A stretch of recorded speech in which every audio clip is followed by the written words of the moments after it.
Mes amis, bien le bonjour. J'ai ramené un billet de 1000 euros. C'est un billet hypothétique.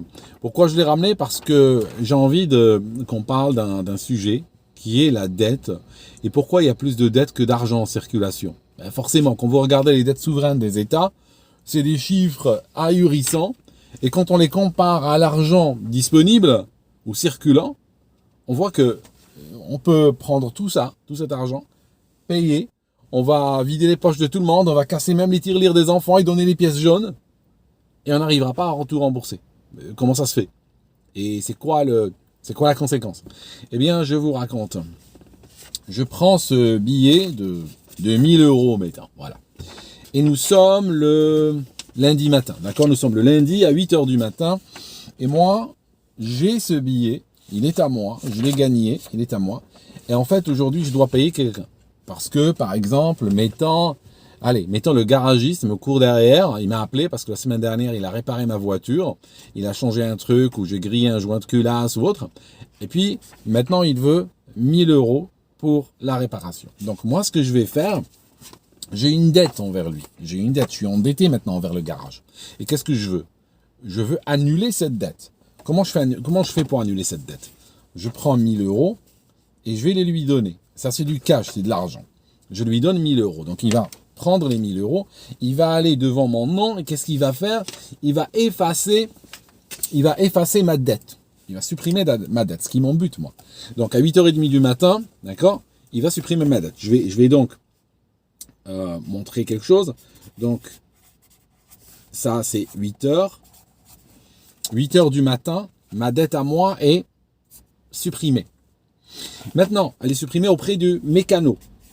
Le mécano, lui, il a un apprenti. Et il doit payer le salaire de l'apprenti. Ce lundi, il doit lui donner 1000 euros, il doit le payer.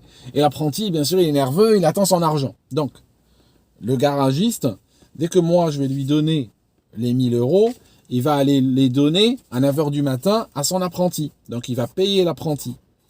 L'apprenti va faire quoi? Il va annuler cette dette, la dette de son patron.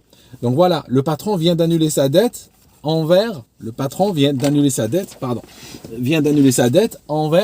son apprenti. Donc on continue l'histoire. L'apprenti, lui, qu'est-ce qu'il va faire?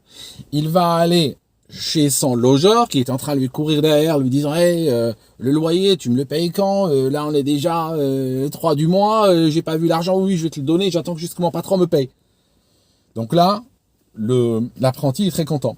Donc à sa pause, il va aller, donc l'apprenti, il va aller chez le logeur, d'accord, à midi, et puis il va annuler sa dette envers le logeur. Donc il va donner 1000 euros au logeur.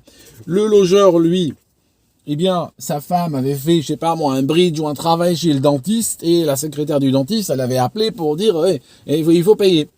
Donc, le logeur, à 13h, il va aller chez le dentiste, n'est-ce pas, et payer la dette.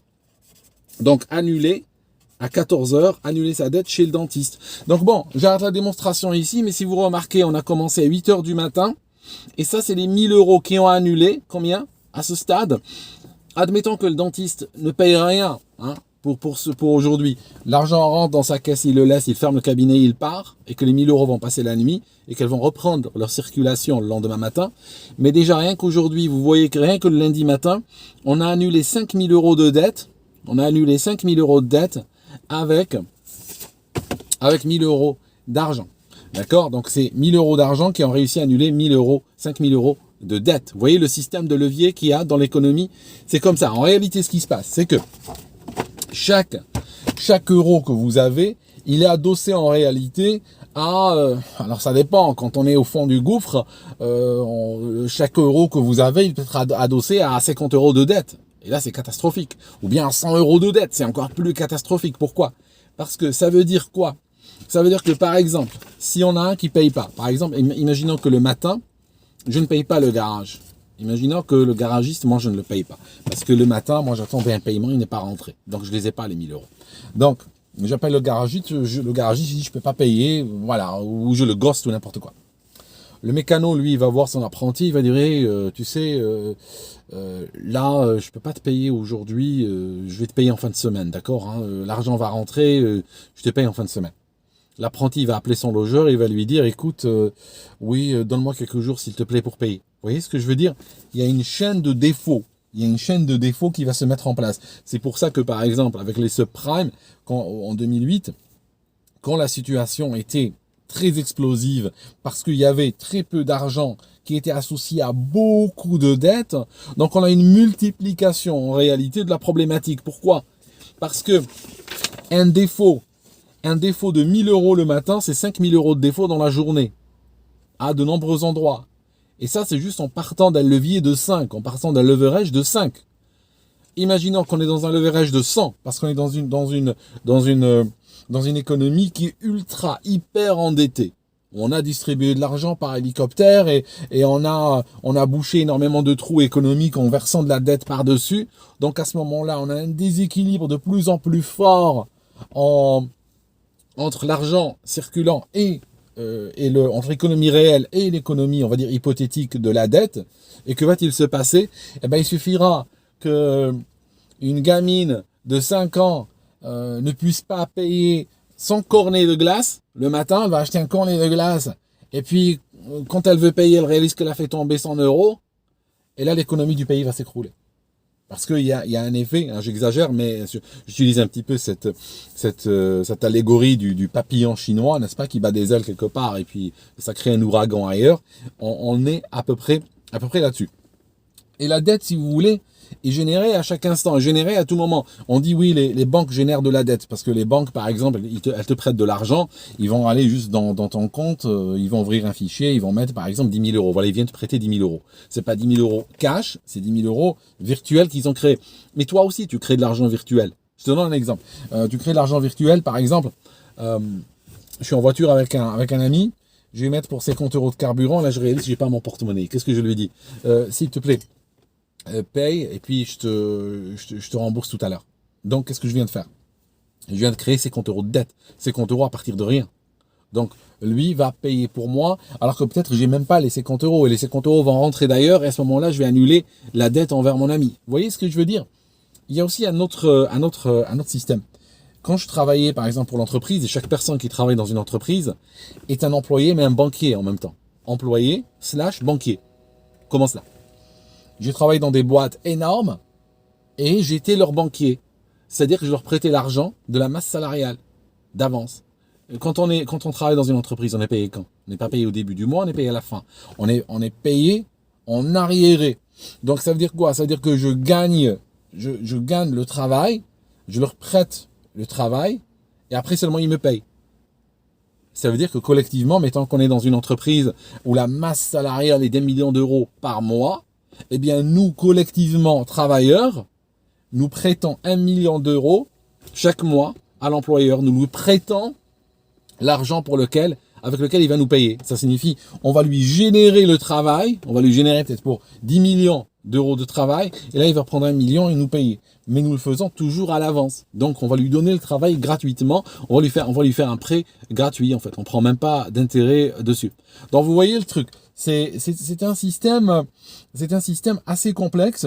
Et après, quand on commence à rentrer dans les détails avec les intérêts et tout ça, ce système ne va faire qu'empirer, il va faire que partir en feu d'artifice. Mais une autre manière aussi de le visualiser, si vous souhaitez, c'est celle-ci.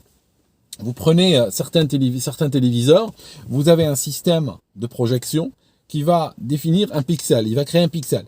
Et après, il va créer le pixel à côté. Mais c'est le même faisceau qui crée tous les pixels. Mais il le fait tellement vite que vous voyez un écran. Vous voyez un écran avec une image dessus. Alors qu'en fait, ça a été créé pixel par pixel très rapidement. Donc, parce que le pixel est circulant. C'est pareil, l'argent, il est circulant. Cet argent-là, il peut annuler beaucoup de dettes tant qu'il est dans la sphère de la circulation, tant qu'il tourne. Et c'est pour ça que tout le système est fait pour faire en sorte que l'argent tourne. Il n'y a rien de pire que l'argent pour le système dans lequel nous vivons. Il n'y a rien de pire que l'argent bloqué quelque part. Et c'est pour ça que, parce que c'est un petit peu, si je prends, regarde, je prends 20 personnes et je leur donne chacune 1000 euros. Tiens, tu prends les 1000 euros, tu les tiens dans ta main, je les enlève, je les donne à un autre et un autre et un autre. Après, je reviens, je les redonne, je redonne à un autre et un autre et un autre. Chaque personne Hein, chaque personne aura l'impression d'avoir 1000 euros en main. C'est un peu comme ce pixel qui va très vite. Si je le fais rapidement, chaque personne aura l'impression de tenir les 1000 euros en main. Mais en fait, les 1000 euros, ils sont là, ils sont pas là, ils sont là, ils sont pas là, ils sont là, ils sont pas là. Très rapide. En fait, ces 1000 euros vont avoir le don d'ubiquité. Ça signifie 1000 euros sont capables d'être dans 20 mains différentes ou 20 porte-monnaies différents et chacun a l'impression d'avoir 1000 euros. Mais en fait, personne ne les a. Ils sont en train d'être dans la sphère des circulations. C'est une sphère extrêmement importante. Et dès que quelque part il y a un défaut, quelque part il y a un blocage, bam. C'est pour ça d'ailleurs dans la monnaie digitale qui est en train d'être mise en place partout, potentiellement il y aura une date d'expiration de la monnaie. Pourquoi? Pour forcer les gens à la faire rentrer ou la maintenir toujours dans la sphère de la circulation. La monnaie, soit tu la dépenses, soit elle expire. Elle expire, elle est morte. Donc à ce moment-là, tu es obligé de la dépenser. Donc elle va circuler. Elle va annuler de la dette et faire tourner le système. Pareil pour l'inflation avec la monnaie réelle. Tu as de la monnaie réelle, si tu la gardes dans ton compte tel quel, l'inflation va te la bouffer. Donc tu as tendance à faire quoi? Tu as tendance à aller la dépenser.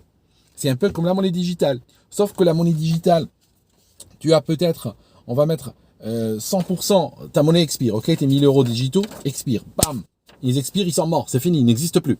Mais sur la monnaie réelle, on a quelque chose de pareil. C'est-à-dire qu'avec l'inflation, bon voilà, on a 2% d'inflation, ben c'est 2% de ta monnaie qui ont expiré. Le mois d'après, on a 3,5% d'inflation, ben c'est 3,5% de ta monnaie réelle qui a expiré en réalité. Parce que l'inflation, c'est l'expiration de la monnaie. Même si tu la mets dans le coffre avec 1 mètre d'épaisseur, de blindage et tout ça, elle expire même à travers les portes du coffre. Et donc ça t'oblige à aller la faire rentrer dans la sphère de circulation. Voilà mes amis, c'était juste ce concept que je voulais partager avec vous. Je vous rappelle 2 livres, Les Nouvelles Religions. Les Nouvelles Religions, c'est les religions post-chrétiennes occidentales. C'est un livre qui développe la thèse de, une fois que l'Occident est sorti du christianisme, qu'il est rentré dans l'ère post-chrétienne, il a commencé à embrasser des religions comme le covidisme, le climatisme, le wokisme, tout ça. Et il a un rapport religieux un peu à tout et extrêmement malsain. Quelque part, il aurait dû rester dans son église. Livre toxique. Ça, c'est un livre, ce que les coachs de carrière ne vous disent pas. Ça, c'est un livre qui vous ouvrira les yeux sur certains éléments dans votre carrière. Vous pouvez le lire, ce livre, vous ne pouvez pas le délire. Une fois que vous le lisez, vous n'êtes plus la même personne. Très très bon témoignage que j'ai reçu sur ce livre qui a changé la vision de beaucoup de gens. Et un dernier livre qui n'est pas à moi. C'est pas moi qui l'ai écrit, mais je vous le montre quand même. Je vous invite à le lire. C'est le Code de Nuremberg. Un livre extrêmement intéressant pour que chacun fasse son travail ou son devoir de mémoire par rapport à des choses qui sont en train de s'oublier. Voilà mes amis. Et dernier point, pour ceux qui le souhaitent, vous pouvez me booker one-to-one sur Zoom. Vous avez le lien dans le descriptif de la vidéo. Si vous ne voulez pas payer, vous pouvez toujours m'envoyer un message sur WhatsApp. Vous avez reçu gratuitement, donné gratuitement. Je suis ce principe. Et donc, ceux qui ne peuvent pas payer, je suis tout à fait prêt et disposé à les aider. Et je les aiderai pour toujours. Enfin, pour toujours, on se comprend. Le toujours au niveau de l'humain. Voilà mes amis. Merci beaucoup et on se voit dans une prochaine vidéo. À très bientôt.